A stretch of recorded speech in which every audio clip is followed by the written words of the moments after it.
Ils le crucifièrent, et avec lui 2 autres, un de chaque côté, Jésus au milieu. Jean 19, 18. Sur la colline de Golgotha, tout près de Jérusalem, on a dressé 3 croix. Un homme est cloué sur chacune. De chaque côté, il y a un malfaiteur, mais Jésus, sur la croix, du milieu est différent. Il est innocent. Son juge a déclaré « Je ne trouve aucun crime en cet homme » Luc 23, 5. Pourtant, il l'a condamné à mort, poussé par la foule. Jésus subit donc l'atroce supplice réservé aux meurtriers selon les lois romaines de l'époque. Tous se moquent de lui et l'injurient, même les 2 malfaiteurs crucifiés avec lui. Il pourrait pourtant se libérer et descendre de la croix car il est le Fils de Dieu. S'il ne le fait pas, c'est par amour pour chacun de nous, par amour pour ceux qui sont là en train de l'insulter et pour lesquels il prie. Père, pardonne-leur, car ils ne savent pas ce qu'ils font. Luc 23, 34.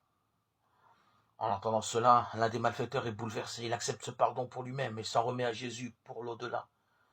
Souviens-toi de moi, Seigneur, quand tu viendras dans ton royaume. La promesse est immédiate. Aujourd'hui, tu seras avec moi dans le paradis. Luc 23, 42, 43. La Bible ne dit rien sur l'autre condamné. On retrouve toute l'histoire de l'humanité dans cette scène. Tous les hommes sont coupables devant Dieu et méritent son jugement. Tous sauf un. Jésus-Christ, Dieu devenu homme, pour endurer à leur place ce jugement et permettre ainsi à Dieu de faire grâce. Les uns acceptent ces grâces, les autres restent indifférents. Nous, de quel côté sommes-nous ?